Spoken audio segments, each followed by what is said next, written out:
ନିର୍ବାଚନ ଯେତେ ପାଖେଇ ଆସୁଛି ପ୍ରଚାର ମଧ୍ୟ ସେତେ ସରଗରମ ହେଉଛି।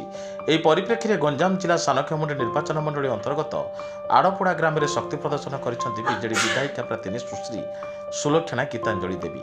ଗତ ସୋମବାର ସନ୍ଧ୍ୟାରେ ବିଶାଳ ପଦଯାତ୍ରା କରିବା ସହିତ ଏକ ପଥପ୍ରାନ୍ତ ସଭା ଅନୁଷ୍ଠିତ ହୋଇଥିଲା। ଏହି ସଭାରେ ବିଧାୟିକା ପ୍ରାର୍ଥିନୀ ସୁଶ୍ରୀ ସୁଲକ୍ଷଣା ଗୀତାଞ୍ଜଳି ଦେବୀ ନିଜ ଭାଷଣରେ ମୁଖ୍ୟମନ୍ତ୍ରୀ ନବୀନ ପଟ୍ଟନାୟକଙ୍କ 24 ବର୍ଷରେ ଯାହା ସବୁ ଉନ୍ନତି କରିଛନ୍ତି ସେ ବିଷୟରେ କହିବା ସହିତ ଆହୁରି ଉନ୍ନତିରେ ସହଯୋଗ କରିବାକୁ ଶଙ୍ଖ ଚିହ୍ନରେ ଭୋଟ